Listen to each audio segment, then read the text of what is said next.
Good morning everyone. I hope आप सभी अच्छे होंगे। देखिए, हम लोग केवल माइंड में ये रखते हैं कि हमको अंग्रेजी सीखना है, हमको अंग्रेजी सीखना है, लेकिन ये माइंड में नहीं रखते हैं कि अंग्रेजी में क्या सीखना है। देखिए, अगर आप किसी जॉब के लिए तैयारी कर रहे हैं ना, किसी जॉब के लिए तैयारी कर रहे हैं, बाहर जाने के लिए तैयारी कर रहे हैं, या फॉर्मली आप अंग्रेजी बोलना चाहते हैं, तो आप स्पीकिंग क्लास ज्वाइन कीजिए। अगर आप किसी जॉब की तैयारी कर रहे हैं, कंपटीशन एग्जाम है, तो कॉम्पिटिटिव लेवल से बुक्स आता है, उस पर फोकस डालिए। अगर आप अपने बेसिक को ठीक करना है तो ग्रामर पर फोकस डालिए। लिटरेचर को ठीक करना है, लिटरेचर पर फोकस डालिए। यानी इसको ना 4 भागों में बांटा गया है। कितने भागों में? 4 भागों में। एक स्पीकिंग हो गया आपका, एक कॉम्पिटिटिव हो गया जिसकी हम कंपटीशन की तैयारी करते हैं, एक लिटरेचर हो गया और एक स्पोकन हो गया। आज देखिए, हम लोग ग्रामर के बारे में बात करेंगे, यानी अपने बेसिक इंग्लिश के बारे में बात करेंगे। जब तक हम वर्ड्स जानेंगे नहीं, वर्ड्स को पहचानेंगे नहीं, तब तक ना हम अच्छे से बोल सकते हैं, ना अच्छे से पढ़ सकते हैं, ना अच्छे से समझ सकते हैं। कोई एग्जाम हम प्रिपेयर करते हैं तो उसमें आ जाता है कि यहां ये फील करो, तो फील कैसे करते? पूछ कर नहीं, समझ कर फील करते हैं। तो फिर समझेंगे तभी फील करेंगे, नहीं समझेंगे नहीं फील करेंगे। देखिए, ऊपर लेसन है जिरंड वर्ब। हम लोग केवल वर्ब सुनते हैं कि verb verb verb verb. Maximum बच्चों से वर्ब का डिफिनेशन पूछिए, वर्ब का एग्जाम्पल पूछिए, वो बता देते हैं। लेकिन जैसे जिरंड वर्ब की बात आती है, इन्फिनिटिव वर्ब की बात आती है, स्टेटिव वर्ब की बात आती है, डायनेमिक वर्ब की बात आती है, वीक वर्ब की बात आती है, स्ट्रॉन्ग वर्ब की बात आती है, लिंकिंग वर्ब की बात आती है, फाइनाइट वर्ब की बात आती है, नॉन फाइनाइट वर्ब की बात आती है, बच्चा फंस जाता है। क्यों भाई? These are not lessons connected with the verb. ये लेसन्स वर्ब से कनेक्टेड नहीं हैं। लेकिन हम लोग क्या करते हैं ना, कि केवल ऊपर ही ऊपर पढ़कर, इसको बोलते हैं कचरी ज्ञान, ऊपर ही ऊपर पढ़कर हम लोग छोड़ देते हैं। जब तक गहराई में नहीं जाएंगे, उसको डिटेल में से नहीं पढ़ेंगे, आई थिंक आपको समझ में नहीं आएगा। देखिए, अगर आप जिरंड वर्ब जानते हो तो बहुत अच्छी बात है, और जान लीजिए, दोबारा प्रैक्टिस कर लीजिए, ठीक है। नहीं जानते हैं तो आप जानिए, मैं कुछ नियम्स, कुछ रूल्स के साथ आपको बताने वाला हूं, समझाने वाला हूं। बने रहे वीडियो पर। देखिए, लिखा है कि अबाउट जिरंड वर्ब के बारे में स्टडी यानी अध्ययन करते हैं। A gerund is that form of verb which ends in ING. Gerund verb का वह रूप है, वह प्रकार है जो किससे खत्म होता है? आईएनजी से खत्म होता है। किससे खत्म होता है? आईएनजी से। And has the force of a noun and verb. और ये किस पर फोर्स करता है जी? नाउन पर, संज्ञा पर फोर्स करता है, दबाव बनाकर बोलता है। वर्ब पर फोर्स करता है, उसे क्या कहेंगे? जिरंड।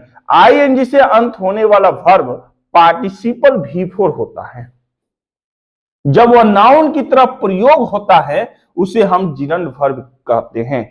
आईएनजी से प्रयोग होने वाला वर्ब को पार्टिसिपल भी कहते हैं, ठीक है ना, जिरंड भी कहते हैं। लेकिन जब वो नाउन की तरफ प्रयोग हो, तब उसे हम जिरंड वर्ब कहते हैं। अब जैसे जैसे नाउन का फॉर्म का प्रयोग होता है, ठीक उसी प्रकार V4 का भी प्रयोग होता है, तो वो वर्ब या वो वर्ड क्या कहलाता है? जिरंड वर्ब कहलाता है। क्या कहलाता है? जिरंड वर्ब कहलाता है। जैसे देखिए, सिगरेट पीना स्वास्थ्य के लिए हानिकारक है। Smoking is injurious to health. Smoking is injurious to health. तो यहां स्मोकिंग जो है वो नाउन की तरफ प्रयोग हुआ है, नाउन का स्थान लिया है, इसलिए स्मोकिंग नाउन है। लेकिन कौन सा है? जिरंड नाउन बोल सकते हैं। जिरंड वर्ब है ना, तो यहां पर जिरंड वर्ब बोल रहे हैं और जिरंड नाउन भी बोल सकते हैं। तो smoking is injurious to health. उसके बाद टहलना एक अच्छा व्यायाम है। Walking is good exercise. Walking is here gerund verb. तो अगर V4 से सेंटेंस स्टार्ट हो रहा है, तो याद करके रखिए कि वो वर्ब जिरंड वर्ब की श्रेणी में आता है। वो वर्ब जिरंड वर्ब के श्रेणी में आता है। अब देखिए ये यूज कहां कहां होता है। वैसे तो आप लुसेंट का ग्रामर खोलकर देखेंगे तो बहुत सारा यूज है, लेकिन मैं आपको दो चार यूज बता दे रहे हैं, कि कहां कहां ये V4 रहे तो जिरंड वर्ब कहलाएगा। देखिए यहां पर जिरंड वर्ब का प्रयोग किसी क्रिया के सब्जेक्ट के रूप में होता है। जिरंड वर्ब का प्रयोग किसी क्रिया के सब्जेक्ट के रूप में होता है। जैसे पढ़ना मेरा शौक है तो रीडिंग इज माय हॉबी, तो यहां पर सब्जेक्ट के रूप में प्रयोग हुआ है और किसी क्रिया मतलब इज क्रिया के सब्जेक्ट के रूप में प्रयोग हुआ है, तो यहां रीडिंग जो है वो क्या है, जिरंड वर्ब है। क्या है? जिरंड वर्ब है। उसके बाद तैरना एक कला है, तैरना एक कला है। यहां स्विमिंग जो वर्ड है वो वर्ब है, और कौन सा वर्ब है जी? जिरंड वर्ब है। कौन सा वर्ब है? जिरंड वर्ब है। तो आई होप आपको जिरंड वर्ब समझ में आया होगा। अब इसके मैं अभी बोल रहा हूं, प्रकार बता रहा हूं कि कहां कहां यूज होता है। तो 2 नंबर पर बात करें तो जिरंड वर्ब का प्रयोग किसी क्रिया के ऑब्जेक्ट के रूप में होता है। जैसे नाउन का प्रयोग सब्जेक्ट और ऑब्जेक्ट के रूप में होता है, ठीक उसी प्रकार V4 का भी प्रयोग सब्जेक्ट और ऑब्जेक्ट के रूप में होता है। जैसे एग्जांपल देखिए यहां पर लिखा है बच्चे खेलना पसंद करते हैं। बच्चे खेलना पसंद करते हैं, चिल्ड्रेन लाइक प्लेइंग। तो लाइक का ऑब्जेक्ट जो है वो प्लेइंग है, और प्लेइंग जो है वो जिरंड वर्ब है। प्लेइंग जो है वो क्या है? जिरंड वर्ब है। ठीक है। उसके बाद मैं क्रिकेट खेलना पसंद करता हूं, आई लाइक प्लेइंग। लाइक का ऑब्जेक्ट जो है वो प्लेइंग है, और प्लेइंग जो है वो जिरंड वर्ब है। वो क्या है? जिरंड वर्ब है। ठीक है ना। तो आई होप आपको समझ में आया होगा। उसके बाद नोट 3 नंबर पॉइंट के बारे में बात करें तो जिरंड वर्ब का प्रयोग कॉम्प्लीमेंट के रूप में भी होता है। जिरंड वर्ब का प्रयोग कॉम्प्लीमेंट के रूप में होता है। कॉम्प्लीमेंट मतलब क्या होता है? पूरक। अगर आप आधा हैं, आप अपने आप में पूर्ण अर्थ नहीं निकाल रहे हैं, तो कोई शब्द अगर जुड़ जाए तो वो कॉम्प्लीमेंट के रूप में आएगा। जानते हैं कहीं रेस्टोरेंट में वगैरह जाते हैं तो कॉम्प्लीमेंट के रूप में, कॉम्प्लीमेंट्री के रूप में कुछ दे देता है खाने के लिए ना, कि तब तक चबाते रहिए, अपने समय को पूरा करते रहिए, तब तक आपका जो भोजन है, जो नाश्ता है वो प्रिपेयर हो रहा है। तो कॉम्प्लीमेंट्री बोलते हैं। क्या बोलते हैं? कॉम्प्लीमेंट्री। तो वही कॉम्प्लीमेंट कर रहा है कि जिरंड वर्ब का प्रयोग कॉम्प्लीमेंट के रूप में भी होता है। ठीक है ना। उसका काम पढ़ना है। His work is reading. His work is reading. तो रीडिंग यहां पर कॉम्प्लीमेंट के रूप में प्रयोग हुआ है। और ये कौन सा जिरंड कॉम्प्लीमेंट बोल सकते हैं? कौन सा कॉम्प्लीमेंट बोल सकते हैं? जिरंड कॉम्प्लीमेंट बोल सकते हैं। राइट। उसके बाद मेरा शौक चित्र बनाना है, माई हॉबी इज पेंटिंग। मेरा शौक चित्र बनाना है तो अंग्रेजी में क्या बोलेंगे? My hobby is painting. ठीक है ना। तो पेंटिंग यहां वर्ब है। कौन सा वर्ब है? जिरंड वर्ब है। जिरंड में आप बोल सकते हैं कॉम्प्लीमेंट जिरंड वर्ब है। क्या बोल सकते हैं? कॉम्प्लीमेंट जिरंड वर्ब है। उसके बाद बात करें जिरंड वर्ब का प्रयोग प्रीपोजिशन के ऑब्जेक्ट के रूप में भी होता है।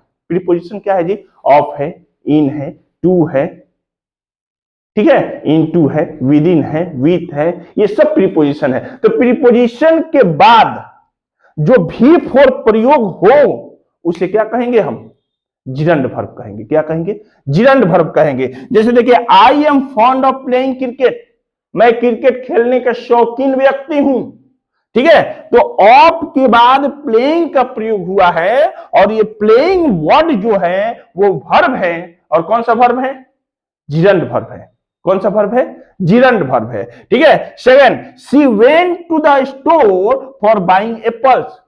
वह कहां गई? स्टोर पर गई। क्या खरीदने? सेब खरीदने। और बाइंग वर्ड जो है वो क्या है जी?